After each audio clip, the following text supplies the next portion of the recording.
গণতান্ত্রিক ছাত্র সংসদ নামে নতুন ছাত্র সংগঠনের আত্মপ্রকাশ, ঘোষণা নিয়ে হাতাহাতি হট্টগোল। ২৮ বছর পর কাল বিএনপির বর্ধিত সভায় ডিসেম্বরের মধ্যেই গ্রহণযোগ্য নির্বাচনের আশাবাদ মির্জা ফখরুলের। দেশের ইতিহাসে খেলাপি ঋণের সর্বোচ্চ রেকর্ড, ৩ মাসে বেড়েছে ৬০,৭৮৮ কোটি টাকা। মৃত্যুদণ্ডের রায়ের বিরুদ্ধে আপিলের অনুমতি পেলেন জামায়াত নেতা এটিএম আজহার, ২২ এপ্রিল শুনানি।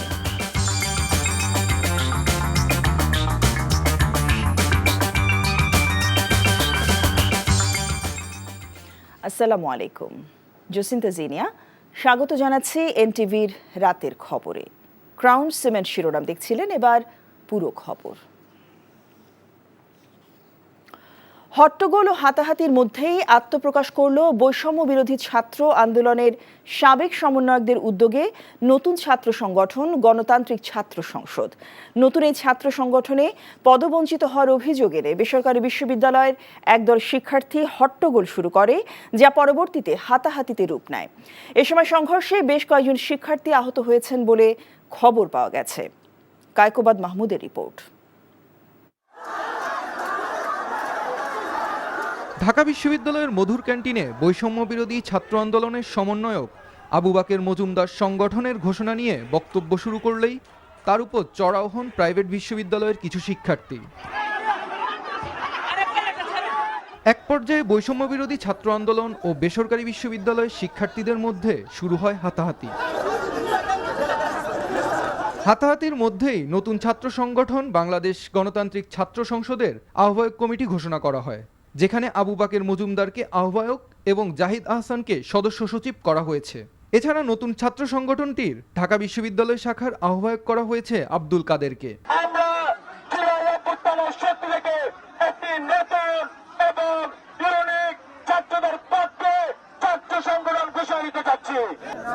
এর আগে পূর্ব নির্ধারিত ঘোষণা অনুযায়ী বুধবার বিকেল ৩টায় মধুর ক্যান্টিনে সংবাদ সম্মেলন করে নতুন ছাত্র সংগঠনের আত্মপ্রকাশের কথা ছিল।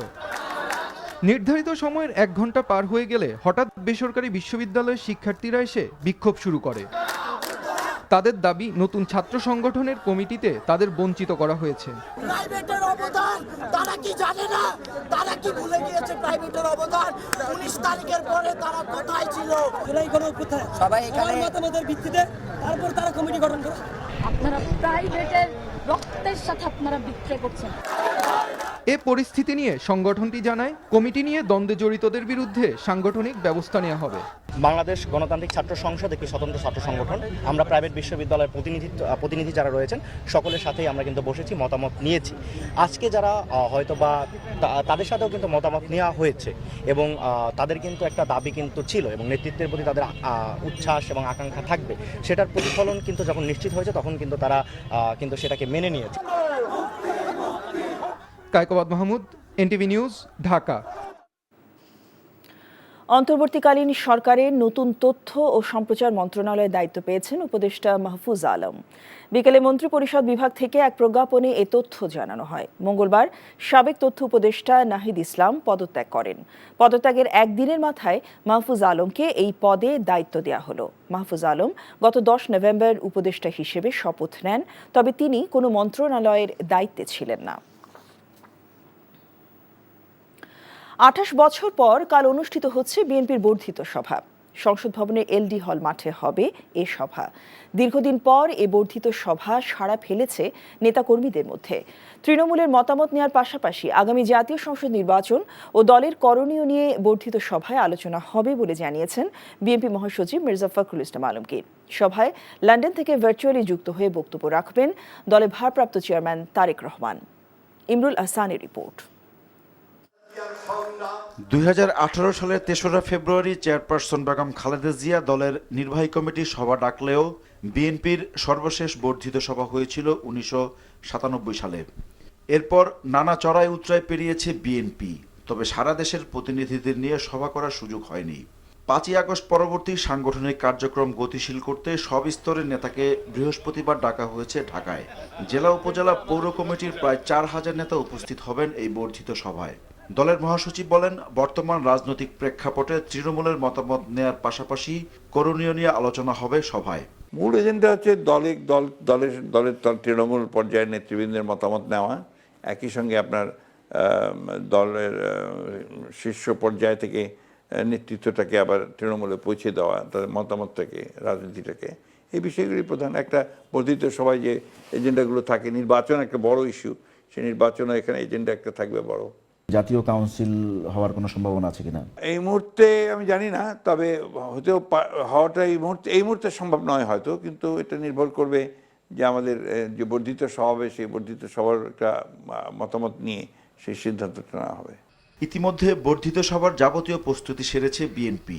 লন্ডন থেকে যুক্ত হয়ে তৃণমূলের নেতাদের বিভিন্ন প্রশ্নের উত্তর দেবেন তারেক রহমান। দলের নেতারা বলেন ৩১ দফা বাস্তবায়ন সহ গণতান্ত্রিক ধারা পুনঃপ্রতিষ্ঠার ঐক্যের বার্তা আসবে হাইকমান্ড থেকে। সুদৃঢ় ঐক্যই রুখে দিতে পারে সকল ষড়যন্ত্র।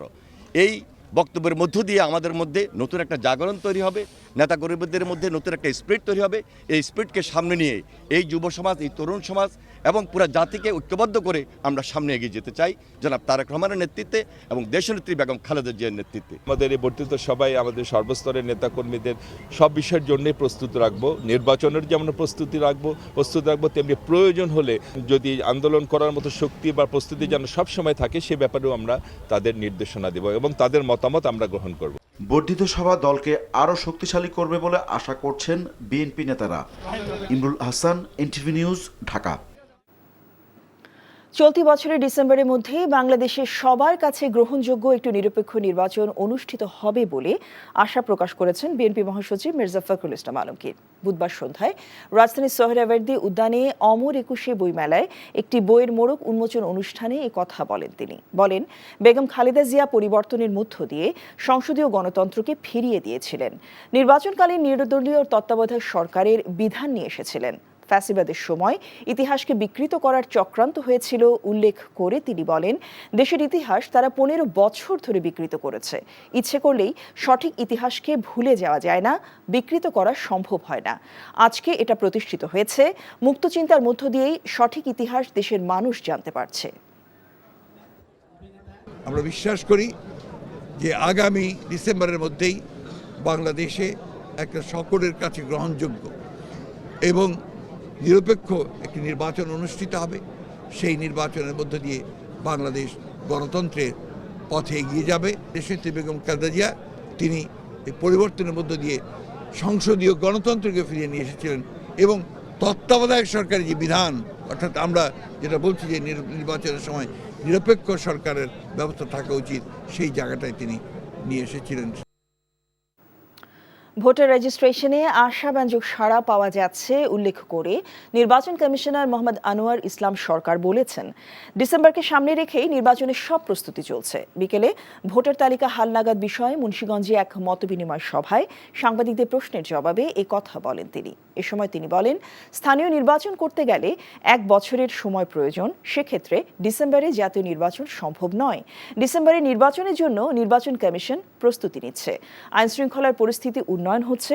আগামী 2-3 মাসের মধ্যে আরও উন্নয়ন হবে। তিনি আরও বলেন, সংসদ নির্বাচনের আসন পুনর্বিন্যাসের জন্য বিদ্যমান আইনের সংস্কার প্রয়োজন। সেটির কাজও চলছে। সংস্কার করে ডিসেম্বরে হবে, আর যদি বড় ধরনের সংস্কার করতে হয় সেটি আগামী বছর জুনের মধ্যে হবে। আমরা সেই ডিসেম্বরকে সামনে রেখেই আমাদের নির্বাচনের সমস্ত প্রস্তুতি গ্রহণ করছি এবং আমরা বিশ্বাস করি ডিসেম্বরে নির্বাচন করা সম্ভব হবে। অন্তর্বর্তী সরকারের প্রধান উপদেষ্টা প্রফেসর ডক্টর মোহাম্মদ ইউনূসের আমন্ত্রণে আগামী 13ই মার্চ 4 দিনের সফরে বাংলাদেশে আসবেন জাতিসংঘ মহাসচিব আন্তোনিও গুতেরেস। বুধবার জাতিসংঘে বাংলাদেশ স্থায়ী মিশন এ তথ্য জানায়। আগামী 13 থেকে 16ই মার্চ বাংলাদেশ সফর করবেন গুতেরেস। গেল 7ই ফেব্রুয়ারি জাতিসংঘ মহাসচিবের সাথে সাক্ষাৎ করেন প্রধান উপদেষ্টা রোহিঙ্গা ইস্যু ও অগ্রাধিকার প্রাপ্ত বিষয়াবলী সংক্রান্ত বিশেষ প্রতিনিধি খলিলুর রহমান। সে সময় প্রধান উপদেষ্টার আমন্ত্রণ পত্রটি গুতেরেসের কাছে হস্তান্তর করেন তিনি। এর আগে 2018 সালে বাংলাদেশ সফরে এসেছিলেন জাতিসংঘ মহাসচিব। পরমাণু শক্তি নিরাপদ ব্যবহার সহ বিভিন্ন ক্ষেত্রে রাশিয়ার সাথে পারস্পরিক সহযোগিতা বাড়ানোর বিষয়ে বাংলাদেশ আগ্রহী বলে জানিয়েছেন অন্তর্বর্তী সরকারের প্রধান উপদেষ্টা অধ্যাপক মোহাম্মদ ইউনূস। রূপপুর পারমাণবিক বিদ্যুৎ কেন্দ্রের কারিগরি সহায়তা প্রদানকারী রাশিয়ার রাষ্ট্রীয় প্রতিষ্ঠান রোসাটমের মহাপরিচালক অ্যালেক্সি লেখাচেভ প্রধান উপদেষ্টার সাথে সৌজন্য সাক্ষাৎ করতে গেলে তিনি কথা জানান। সফররত মহাপরিচালক প্রধান উপদেষ্টার সরকারি বাসভবন রাষ্ট্রীয় অতিথি ভবন যমুনায় ডক্টর ইউনূসের সাথে দেখা করেন। এ সময় তারা দুজনই বাংলাদেশের জ্বালানি নিরাপত্তা নিশ্চিত করতে রূপপুর পারমাণবিক বিদ্যুৎ কেন্দ্রের ভূমিকার কথা স্বীকার করেন। খুব শীঘ্রই রূপপুরে পরীক্ষামূলক উৎপাদন কাজ শুরু হবে বলে জানান লেখাচেভ। একই সাথে আন্তর্জাতিক মান বজায় রেখে এই বিদ্যুৎ কেন্দ্র পরিচালনায় রোসাটম প্রতিশ্রুতিবদ্ধ বলেও উল্লেখ করেন অ্যালেক্সি লেখাচেভ। দেশের ইতিহাসে সর্বোচ্চ খেলাপি ঋণের রেকর্ড হয়েছে। গত বছরের সেপ্টেম্বর থেকে ডিসেম্বর পর্যন্ত 3 মাসে 60,000 কোটি টাকা বেড়ে ব্যাংক খাতে খেলাপি ঋণ দাঁড়িয়েছে 3,45,765 কোটি টাকা, যা মোট বিতরণ করা ঋণের প্রায় 20.2%। বাংলাদেশ ব্যাংকের গভর্নর জানান, আওয়ামী লীগ সরকারের আমলে খেলাপির সঠিক তথ্য গোপন করা হয়েছিল। বলেন, ব্যাংক থাকুক বা না থাকুক, জনগণ তার টাকা ফেরত পাবে। রিপোর্ট করছেন ফাহাদ মোহাম্মদ। বুধবার দুপুরে বাংলাদেশ ব্যাংক কার্যালয়ে আয়োজিত এই সংবাদ সম্মেলনের পুরোটা জুড়ে ছিল খেলাপি ঋণ প্রসঙ্গ। ব্যাংকের গভর্নর আহসান এইচ মনসুর জানান, গত বছরের সেপ্টেম্বরে খেলাপি ঋণ ছিল 2,84,977 কোটি টাকা, আর 3 মাসের ব্যবধানে যা বেড়েছে 60,788 কোটি টাকা। আওয়ামী লীগ সরকারের আমলে গোপন রাখা খেলাপির সঠিক তথ্য প্রকাশের উদ্যোগ নিলে এই বিপুল পরিমাণ খেলাপি ঋণ বেরিয়ে আসে বলে জানান বাংলাদেশ ব্যাংকের গভর্নর। আগে এটাকে কম করে দেখানো হতো বিভিন্ন কারণে, এবং এটার পরিমাণ ছিল 9% মতো। তো এটা 9 থেকে 20 হয়ে গেছে, এবং আরও 9-এর বেশি বাড়বে, এটাই আমার ধারণা। তো যাই হোক, আর পার্থক্যটাও আমরা জানি যে রাষ্ট্রায়ত্ত মালিকানাধীন ব্যাংকগুলোতে এই পরিমাণটা সবচেয়ে বেশি, এটা 42%। আর বেসরকারি ক্ষেত্রেও এটা বেড়েছে অনেকখানি। বাণিজ্যিক ব্যাংকের ক্ষেত্রে 15.6, যেটা আগে ছিল 11.9। সংবাদ সম্মেলনে গভর্নর বলেন, যতই নতুন তথ্য আসছে ততই বাড়ছে খেলাপি ঋণের পরিমাণ। দুর্বল ব্যাংকগুলোকে পুনর্গঠন করতে হবে জানিয়ে তিনি বলেন, যেসব ব্যাংক একীভূত করা দরকার সেগুলো একীভূত করা হবে। ব্যাংকিং খাতে টাকা রেখে কেউ টাকা পাবে না, এটা হতে পারে না উল্লেখ করে তিনি আরও বলেন, ব্যাংক থাকুক বা না থাকুক, জনগণ তার টাকা পাবে। ব্যাংকিং খাতে টাকা রেখে টাকা পাবে না, এটা হবে না বাংলাদেশে। এটা আমরা করতে দেব না। কিছুটা দায়বদ্ধতা সরকারি নিচ্ছে এই ক্ষেত্রে। ব্যাংক থাকুক না থাকুক, ব্যক্তি তার টাকাটা পাবে, এটাকে আমরা নিশ্চয়তা দিচ্ছি। ব্রিফিংয়ে বাংলাদেশ ব্যাংকের 3য় তলায় তথ্য সংগ্রহে সাংবাদিকদের প্রবেশে বাধার বিষয়ে গভর্নর জানান, নিরাপত্তা ইস্যুতে সবার জন্য আইন সমান। সিকিউরিটি ইস্যু তো সাংবাদিকদের না, আপনাদেরকে কেউ বলে নাই আপনাদের কিন্তু লক্ষ্য করে, এটা সবার জন্য প্রযোজ্য। আপনারা কেন নিজেদেরকে একটা ক্লাসিফাই করে নিচ্ছেন নিজেদেরকে? এটা তো it is applicable for everybody. ঠিক আছে, তালুকদার সাহেব করেছেন, আমি আসেন মনসুর সাহেব করলেন, ঠিক আছে, আপনারা সেভাবে লিখতে চান লেখেন। বর্তমান রিজার্ভ $21 বিলিয়ন, যা স্বস্তিদায়ক বলে উল্লেখ করেন কেন্দ্রীয় ব্যাংকের গভর্নর। Fahad Mohammad, NTV news, Dhaka. মৃত্যুদণ্ডের রায়ের বিরুদ্ধে জামায়াত নেতা এটিএম আজহারুল ইসলামের আপিল শুনবেন সর্বোচ্চ আদালত। মানবতা বিরোধী অপরাধের মামলায় রিভিউ থেকে ফের আপিল শুনানি হতে যাওয়ার ঘটনা এটি প্রথম। বিচারের ক্ষেত্রে আন্তর্জাতিক আইনের রীতিনীতি না মানা সহ 4টি যুক্তি বিবেচনায় নিয়ে এই সিদ্ধান্ত নিয়েছে আপিল বিভাগ। আইনজীবীরা বলেন, এই আপিল মঞ্জুর হলে মৃত্যুদণ্ড কার্যকর হওয়া ব্যক্তিদের পুরো বিচার প্রক্রিয়ায় প্রশ্নের মুখে পড়বে। তামজিদ সুমনের রিপোর্ট। মৃত্যুদণ্ডের রায়ের বিরুদ্ধে জামাত নেতা এটিএম আজহারুল ইসলামের রিভিউ আবেদন আপিলে ঝুলে থাকলেও শুনানির উদ্যোগ নেয়নি কোনো পক্ষই। তবে 5 আগস্টের পর পাল্টে যায় দৃশ্যপট। এটিএম আজহারের রিভিউ শুনানি আসে আপিল বিভাগের কার্যতালিকায়। মঙ্গল ও বুধবার এই দুদিন আজহারের রিভিউ শুনানি হয়। শুনানিতে উঠে আসে মানবতা বিরোধী অপরাধ মামলায় বিচারের নানান অসঙ্গতি, আন্তর্জাতিক আইনের রীতিনীতি না মানা, ন্যায়ভ্রষ্ট বিচার, সাক্ষ্য প্রমাণের নানা দিক তুলে ধরা হয়। সব কিছু বিবেচনায় নিয়ে আজহারের রিভিউ মঞ্জুর করে আপিলের শুনানির দিন ধার্য করেন সর্বোচ্চ আদালত। ওনারা যেভাবে ইন্টারপ্রিট করেছেন আইনটাকে, সেই ইন্টারপ্রিটেশনটা ম্যালাফাইডি ছিল। এই গ্রাউন্ড আমরা নিয়েছি। অ্যাপেলেট ডিভিশন 2019 সালে যে রায় দিয়েছিলেন সেখানে ওনারা ইন্টারন্যাশনাল ল মানেন নাই এবং ইন্টারন্যাশনাল লর সাথে কমপ্লাই করার রিকোয়ারমেন্ট ছিল 1973 এর আইনে। এটা খুব বড় একটা গ্রাউন্ড এবং আইনি বলা আছে মানতে হবে আন্তর্জাতিক আইন, ওনারা মানেন নাই। এই মেইন গ্রাউন্ডে রিভিউ অ্যালাউ হয়েছে। জামাতের এই নেতার আপিল মঞ্জুর হলে মুক্তিযুদ্ধের সময় মানবতাবিরোধী অপরাধের দায়ে মৃত্যুদণ্ড কার্যকর হওয়া ব্যক্তিদের বিচার প্রক্রিয়া প্রশ্নের মুখে পড়বে। আমরা পুরো প্রক্রিয়াটাকে চ্যালেঞ্জ করেছি। ডেফিনেটলি আমরা পুরো প্রক্রিয়াটা বলছি, আব্দুল কাদের মোল্লা সাহেবের যে রায় দেওয়া হয়েছে ওই রায়টা ইনকারেক্ট, এটা আমরা চ্যালেঞ্জ করেছি। এখন যদি ক্রিমিনাল ফিল্ডে যখন শুনানি হবে, যদি আমাদের বক্তব্য অ্যাকসেপ্ট করে, অবভিয়াসলি এটা কোয়েশ্চেন রেজ হবে আব্দুল কাদের মোল্লা সাহেবের রায় এবং তার পরবর্তীতে যত রায় হয়েছে ওটার মিসক্যারেজ অফ জাস্টিস হয়েছে কিনা ওটা আমরা এক্সপ্লোর করতে পারবো। আজাহারের রিভিউ শুনানিতে মতামত নেওয়া হয় বর্তমান ট্রাইব্যুনালের প্রসিকিউশনের। তারাও পুরনো ট্রাইব্যুনাল আইনের মান নিয়ে প্রশ্ন তুলেছেন। এই ইন্টারন্যাশনাল ক্রাইমস ট্রাইব্যুনাল অ্যাক্ট 1973 এর অধীনে গঠিত যে আন্তর্জাতিক অপরাধ ট্রাইব্যুনাল, সেখানে আন্তর্জাতিক আইনের যে ডেফিনেশন এবং যে প্রসিডিউর সেগুলো অ্যাপ্লিকেবল হবে না এবং তারপর থেকে 2024 সাল পর্যন্ত ট্রাইব্যুনালে যত বিচার হয়েছে সেগুলো ওই জাজমেন্টের আলোকেই এই বিচারগুলো হয়েছে। 13 বছর ধরে কারাগারে রয়েছেন জামায়াত নেতা এটিএম আজাহারুল ইসলাম, এর মধ্যে 10 বছর কন্ডেম সেলে। Tamjid Suman, NTV news, Dhaka.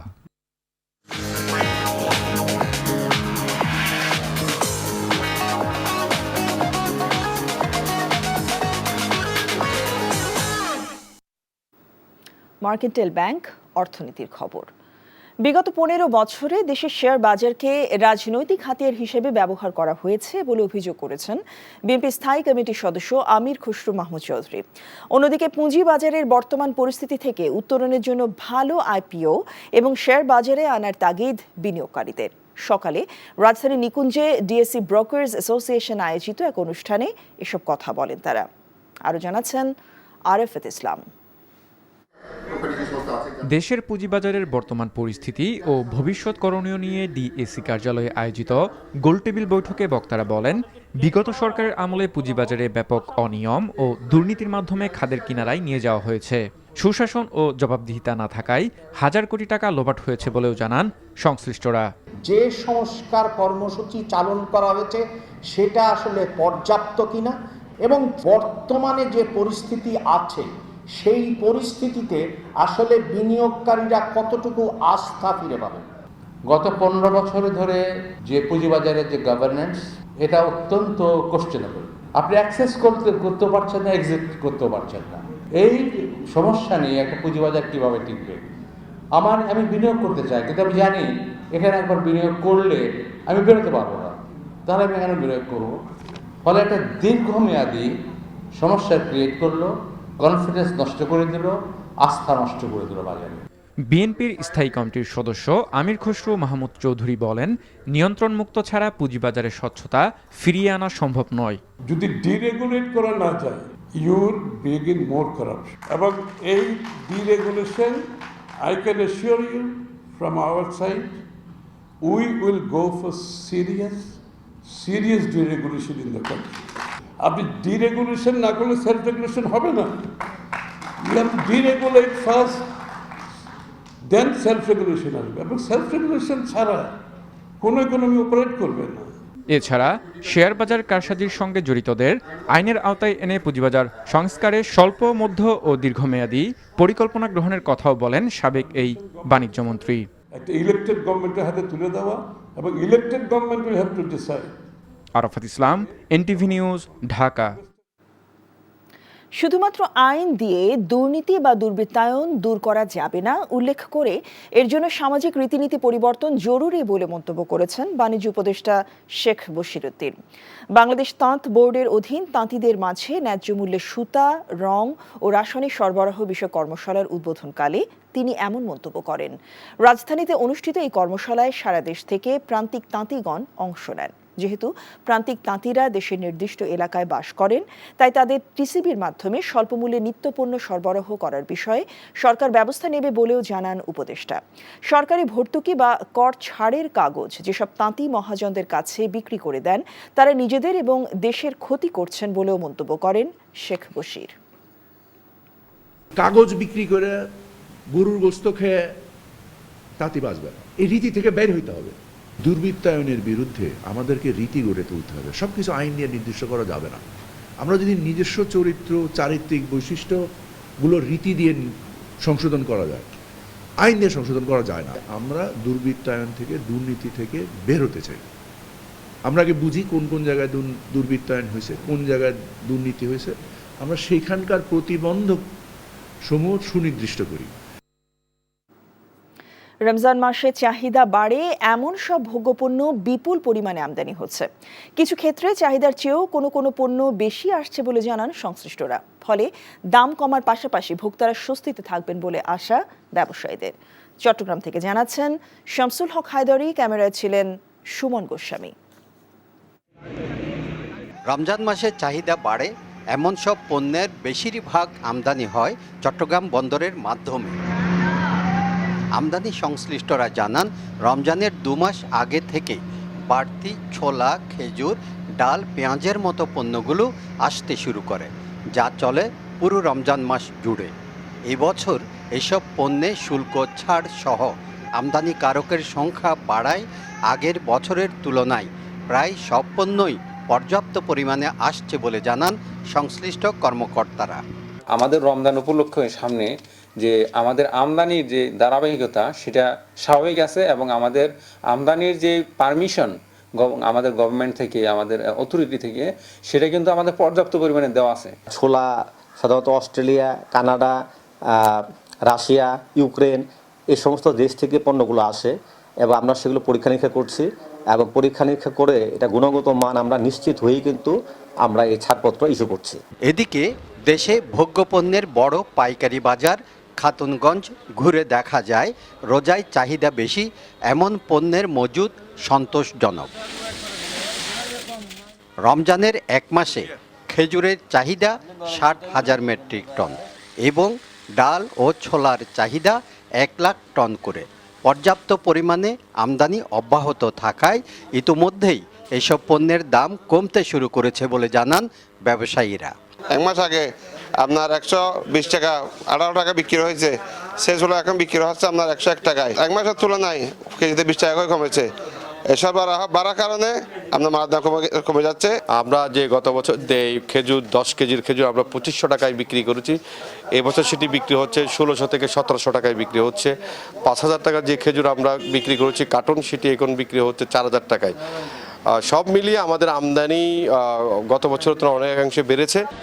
রমজানকে সামনে রেখে চলমান পণ্য আমদানি যাতে ব্যাহত না হয় এবং খুচরা ব্যবসায়ীরা যেন অযৌক্তিক দাম বাড়াতে না পারে, সেদিকে সরকারের নজর রাখার আহ্বান ভোক্তা সাধারণের।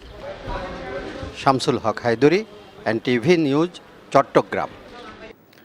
জুলাই অভ্যুত্থানে আন্দোলনকারীদের উপর হামলার দায়ে রাজশাহী প্রকৌশল ও প্রযুক্তি বিশ্ববিদ্যালয়ের শিক্ষার্থী, রুয়েট শাখা ছাত্রলীগের সভাপতি এবং সাধারণ সম্পাদক সহ 4 জনকে আজীবনের জন্য বহিষ্কার করা হয়েছে। এছাড়া আরও 44 শিক্ষার্থীর বিরুদ্ধে বিভিন্ন মেয়াদে শাস্তিমূলক ব্যবস্থা নিয়েছে কর্তৃপক্ষ। বুধবার রুয়েট ছাত্র শৃঙ্খলা কমিটির সভায় এই সিদ্ধান্ত নেওয়া হয়। ছাত্র কল্যাণ দপ্তরের পরিচালক এবং ছাত্র শৃঙ্খলা কমিটির সদস্য সচিব অধ্যাপক ডক্টর মোহাম্মদ রবিউল ইসলাম সরকার এ তথ্য জানান। ওই সভায় সভাপতিত্ব করেন বিশ্ববিদ্যালয়ের উপাচার্য অধ্যাপক ডক্টর ASM আব্দুর রাজ্জাক। শাস্তিপ্রাপ্তদের মধ্যে নিষিদ্ধ সংগঠন ছাত্রলীগের রুয়েট শাখার বিভিন্ন পদে নেতাকর্মীরা রয়েছেন। আজীবন বহিষ্কৃত 4 জনের মধ্যে রয়েছেন ছাত্রলীগের রুয়েট শাখার সভাপতি এবং পুরকৌশল বিভাগের শিক্ষার্থী ফাহমিদ লতিফ, সাধারণ সম্পাদক ও CSE বিভাগের শিক্ষার্থী সৌমিক সাহা। রমজানে যাতে ভোগ্যপণ্যের দাম নিয়ন্ত্রণে থাকে সেজন্য মোবাইল কোর্ট পরিচালনার পাশাপাশি বাড়তি তদারকি থাকবে বলে জানিয়েছেন ধর্ম বিষয়ক উপদেষ্টা ডক্টর আ.খ.ম. খালিদ হোসেন। দুপুরে সিলেটে হাওড় অঞ্চলের প্রাকৃতিক পরিবেশের সুরক্ষা, জীববৈচিত্র্য সংরক্ষণ ও মানুষের জীবনমান উন্নয়ন সম্পর্কে ইমামদের মাধ্যমে উদ্বুদ্ধকরণ বিষয়ক সেমিনারে এসব কথা বলেন তিনি। এ সময় উপদেষ্টা রমজান মাসে ভোগ্যপণ্যের দাম সাধারণ মানুষের নাগালে রাখতে ব্যবসায়ীদের প্রতি আহ্বান জানান। রমজান মাসে যাতে নিত্য ব্যবহার্য দ্রব্য সামগ্রী জনগণের ক্রয় ক্ষমতার ভিতরে থাকে এ ব্যাপারে আমরা সরকার অত্যন্ত সচেতন। এখানে পুলিশের আছেন, এসপি সাহেব আছেন, বিভাগীয় কমিশনার আছেন, ওনারা বাজার মনিটর করবেন। তো ব্যবসায়ী যারা আছেন তাদেরও আমরা সহযোগিতা কামনা করি। রাজধানী বনশ্রী এলাকায় গুলি করে 160 ভরি স্বর্ণ ছিনিয়ে নেওয়ার ঘটনায় জড়িতরা এখনও গ্রেফতার না হয় বিক্ষোভ করেছে ব্যবসায়ী ও এলাকাবাসী। বুধবার সকালে বনশ্রী এলাকায় তারা বিক্ষোভ করেন। এরপর রামপুরা সড়ক অবরোধ করা হয়, বন্ধ হয়ে যায় যান চলাচল, সৃষ্টি হয় তীব্র যানজটের। পরে সড়ক ছেড়ে থানায় যান বিক্ষোভকারীরা।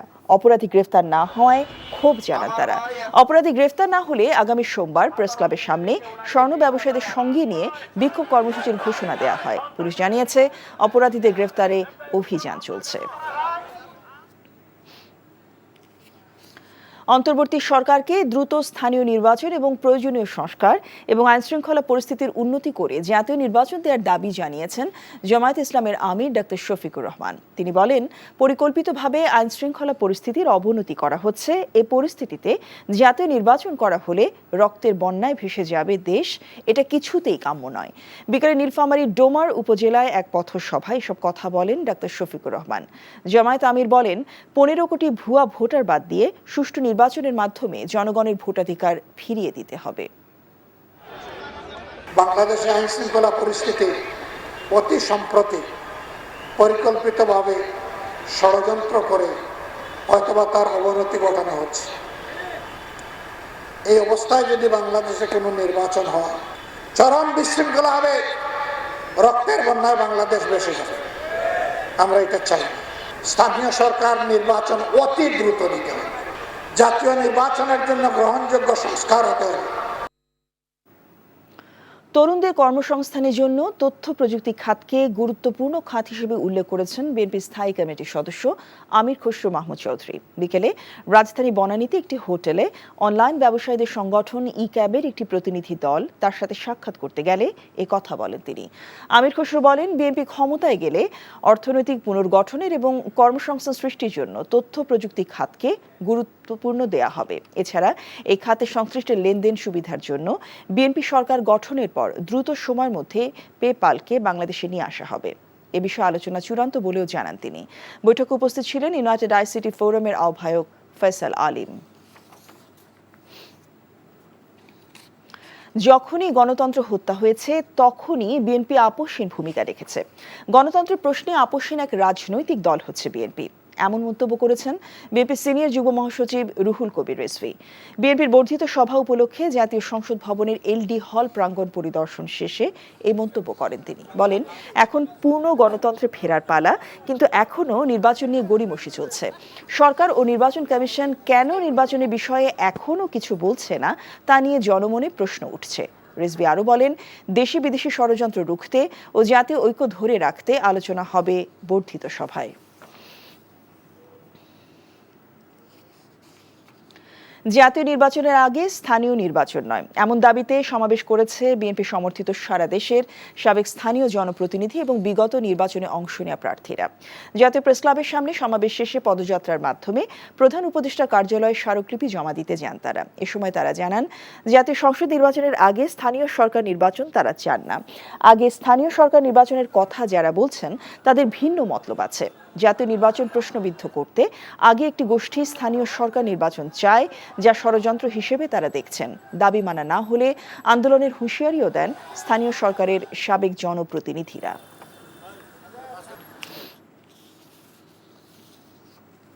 জুলাই অভ্যুত্থানে আহতদের দুটি ক্যাটাগরিতে ভাগ করে সরকারি সম্মাননা দেওয়ার দাবিতে রাজধানীর তেজগাঁওয়ে প্রধান উপদেষ্টা কার্যালয়ের সামনে অবস্থান করে বিক্ষোভ কর্মসূচি পালন করছে আহতদের একটি অংশ।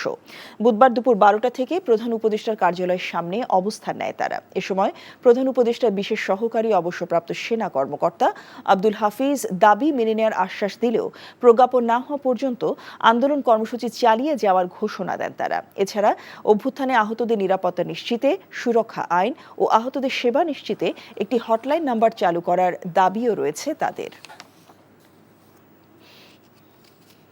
রাঙামাটির সাজেক ভ্যালি পর্যটন কেন্দ্রে ঘটে যাওয়া ভয়াবহ অগ্নিকাণ্ডের কারণ অনুসন্ধানে ঘটনাস্থল পরিদর্শন করেছে তদন্ত কমিটি। দুপুরে সাজেক ভ্যালির রুই লুই পাড়া পরিদর্শনে যান তদন্ত কমিটির আহ্বায়ক, রাঙামাটি স্থানীয় সরকারের উপপরিচালক মোহাম্মদ মোবারক হোসেন, সদস্য সচিব বাঘাইছড়ি উপজেলা নির্বাহী কর্মকর্তা শিরিন আক্তার সহ দায়িত্বপ্রাপ্ত কর্মকর্তারা। এ সময় তারা ব্যবসায়ীদের সাথে কথা বলেন এবং নির্দিষ্ট সময়ের মধ্যে প্রতিবেদন জমা দেওয়ার কথা জানান। পরে আগুনে ক্ষতিগ্রস্ত 36 পরিবারকে নগদ অর্থ ও খাদ্যশস্য বিতরণ করে জেলা প্রশাসন।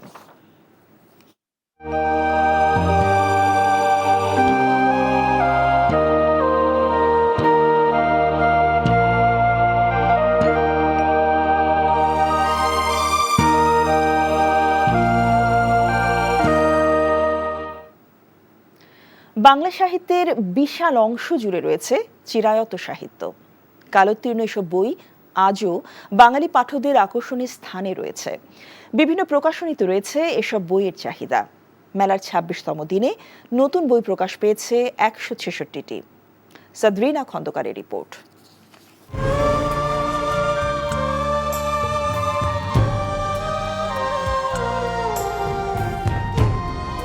বাংলা সাহিত্যের চিরায়ত বইগুলো যুগান্তরের সঙ্গী। সাহিত্যাকাশে পুরনো কিছু বই রয়েছে যা যুগের পর যুগ ধরে পাঠকদের মন জয় করে আসছে। এই বইগুলোর চাহিদা চিরকাল। যুগান্তরের সেই বই পাঠকের হৃদয়ে থাকে সবসময়, সবকালে।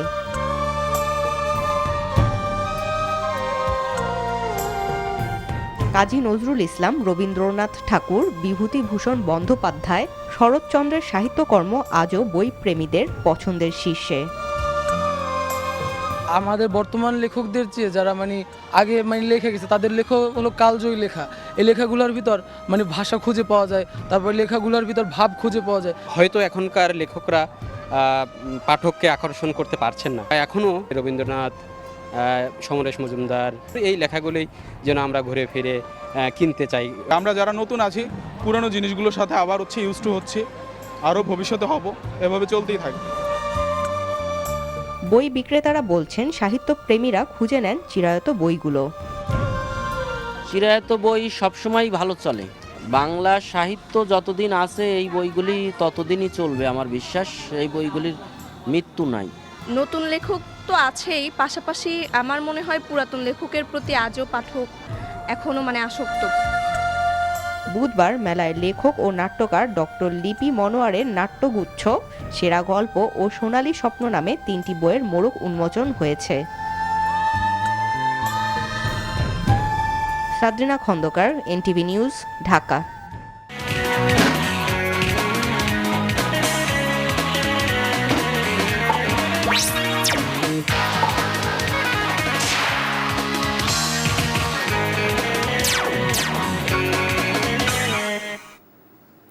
স্পাহানি প্রিমিয়াম টি খেলার খবর। ঢাকা লিগকে সামনে রেখে আনুষ্ঠানিক অনুশীলন শুরু করেছে আবাহনী মোহামেডানের মতো দলগুলো। মিরপুরে একাডেমি মাঠে প্রস্তুতি নিয়েছেন তামিম ইকবাল। এবার মোহামেডানকে নেতৃত্ব দেবেন এই ক্রিকেটার। তার অধীনে খেলতে দেখা যাবে মুশফিক, ইবাদত ও তাইজুলদের মতো তারকাদের। এছাড়াও ধানমন্ডি মাঠে প্রস্তুতি নিয়েছেন অগ্রণী ব্যাংকের ক্রিকেটাররা।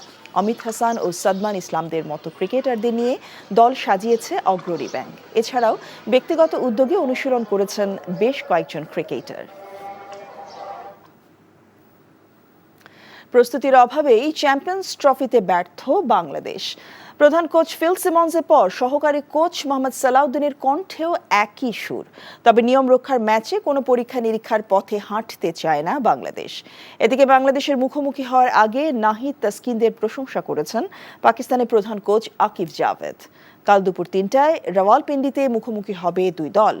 খবর শেষ করছি, তবে যাবার আগে ক্রাউন সিমেন্ট শিরোনামগুলো আরেকবার।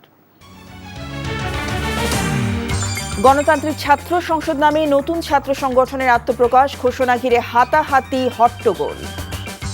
28 বছর পর কাল বিএনপির বর্ধিত সভা, ডিসেম্বরের মধ্যে গ্রহণযোগ্য নির্বাচনের আশাবাদ মির্জা ফখরুলের। দেশের ইতিহাসে খেলাপি ঋণের সর্বোচ্চ রেকর্ড, 3 মাসে বেড়েছে 60,788 কোটি টাকা। মৃত্যুদণ্ডের রায়ের বিরুদ্ধে আপিলের অনুমতি পেলেন জামায়াত নেতা এটিএম আজহার, 22 এপ্রিল শুনানি। এই ছিল রাতের খবরে। এই খবরের ভিডিও সহ আপডেট জানতে ভিজিট করুন এনটিভি অনলাইন www.ntvbd.com। এছাড়াও এনটিভি জনপ্রিয় সব অনুষ্ঠান ও খবরের আপডেট জানতে ভিজিট করুন আমাদের ইউটিউব ও ভেরিফাইড ফেসবুক পেজ। রাত 1টায় মধ্যরাতের খবর দেখার আমন্ত্রণ রইল। সবাইকে ধন্যবাদ। শুভরাত্রি।